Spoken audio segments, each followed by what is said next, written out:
Okay, for some reason this is like my third or fourth try on this like intro slash commentary to the video. I'm not sure what's going on, but today I just cannot talk about guitars or music, so we're just gonna go with whatever happens. But before the video gets started, please do go ahead and smash that like button, maybe even hit the subscribe button and the notification bell if you'd like to see more videos based around guitar content and music production. I've already uploaded some videos about some free resources that I enjoy as a music producer. I've also uploaded a video where a good friend of mine rescued one of my mixes. I'm gonna try my best to keep good content like that coming in the future, but please do enjoy the video, and like I said, smash like, hit subscribe, and hit the notification bell. Okay, so if you've spent any amount of time on any kind of Facebook post or Facebook groups or like a YouTube video in the comments or just anything like that on any kind of topic in regard to guitar amps versus amp modeling versus amp profiling versus amp simulation versus amp and a pedal, just anything like that. There are tons of different categories, there are tons of different products, tons of different units, and everyone loves what they love, and everyone is pretty much unswayable. Everyone's pretty much unswayable on what their opinion is for the most part. So, you know, you have tons of Facebook groups and different comments on YouTube and stuff, but just people like having it out over which unit is the best unit. And if you have watched any of my videos on my channel, then you know that I use both the Line 6 Helix and the Kemper profiling amplifier.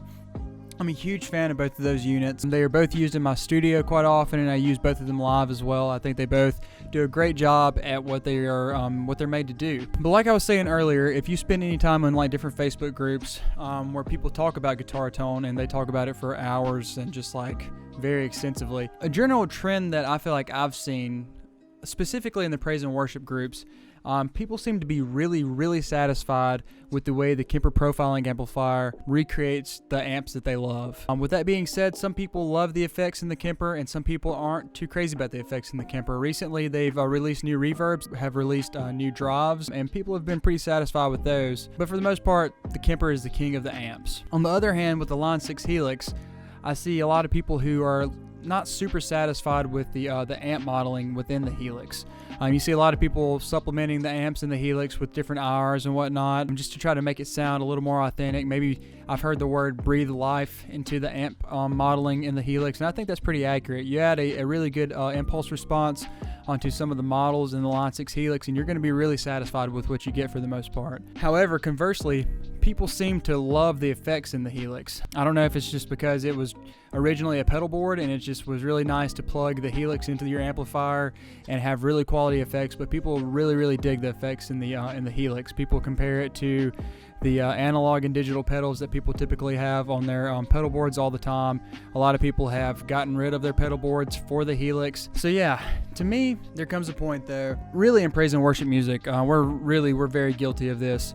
We stack effects, we stack delays and reverbs and drops more than any other genre, in my opinion. And there comes a point to where you have so many effects on your guitar tone, really doesn't matter what amp modeler, amp profiler you have. In this video that I'm making right now, it's kind of stemmed from my own curiosity. I want to know how big of an effect the amp simulator or the amp profiler has on my guitar tone. When you take into consideration all the different drives and all the different reverbs and delays, I really don't think it's going to make that big of a difference. So with that being said, I'm going to compare my Helix with the Helix amps and the Helix effects versus my Helix effects paired with my Kemper profiling amplifier.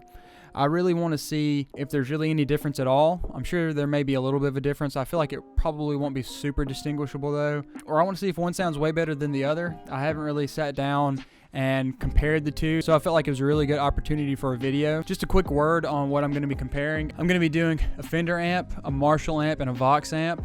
I'm using Worship Tutorials Helix patches, and I'm using Tone Junkie Kemper profiles. The guitar I'm going to be using is my this is kind of weird, my Schecter Diamond series, but I'm doing the cool tap on the EMG, so it sounds more single coil than they do humbucker. I have tried to kind of match the amp tones dry by themselves as much as I can. I don't know if that's going to take away from the comparison or not, but I just kind of wanted to see if I can match those generally pretty well before I throw effects and whatnot in there. But yeah, let's go ahead and get started.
Alright, so I'm back, and just let me say, that took significantly longer than I thought it was going to. I realized as I was beginning the project that I did not know how to properly set up a 4-cable method between my Helix and my Kemper.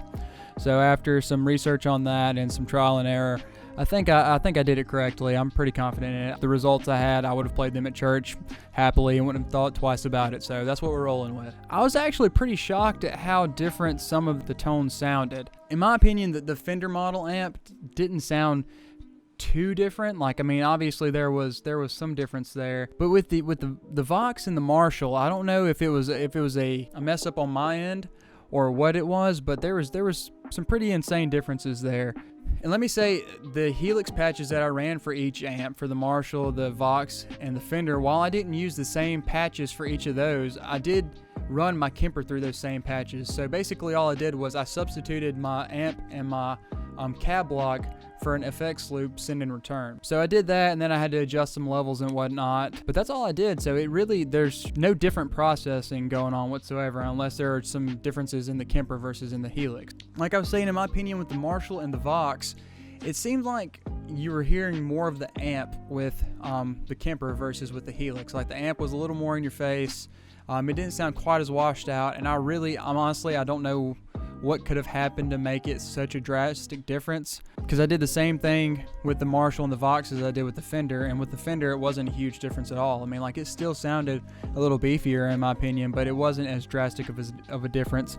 I used the same impulse responses on everything, so it really, I don't understand why it sounded so different. I've kind of been thinking about this for a little while before I got back to the commentary, and in my opinion, honestly, it probably just goes to show that there's just simply differences in the technology between the Kemper and the Helix. The Helix is an amp modeler, so there has been a musician programmer somewhere who is significantly smarter than me, who took the time to sit down and with code and numbers and whatnot has modeled in a program, I don't know what program, each individual component of the amp, and this is what they thought a Marshall JTM 45 sounded like, so they modeled it like this, or this is what they thought a Vox AC30 sounded like, so they modeled it like this.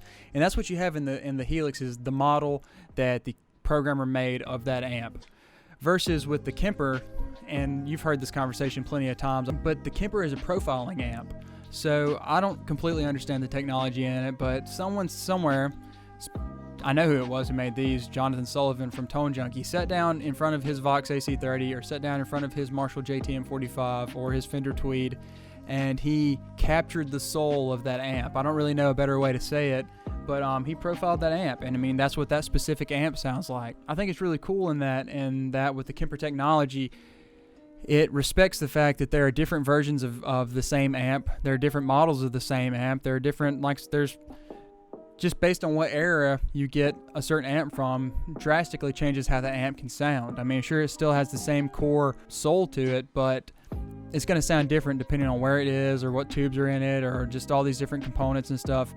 And I think that's really cool about the Kemper, that it can capture that as long as you have access to that amp. So maybe that has something to do with why it sounds so drastically different. But yeah, just leave it in the comments. I want to know which one you guys thought sounded best. Personally, there were actually a couple of times with the Marshall and the Vox, I think I liked the Helix just as much, if not more, than the Kemper. Like I said, it sounded a little more washed out, and I think in a worship context, that may be what I would want more than my amp just being in your face. For the Fender Tweed, I much preferred the Kemper with the Helix Effects versus the Helix with the Helix Effects. But honestly, if this video says anything, or if I didn't make any sense in this video, or if there's really no message to be had in this video, at least we know that no matter what you have, you're going to have some quality tones. You're going to be able to play with the best of them, and literally no one will hear the difference. Anyone in the congregation or anyone in the crowd, no one's going to hear a difference. No one's going to know any difference besides you and maybe your one buddy who you have listening out in the crowd for you, so you can know what to adjust and what not to adjust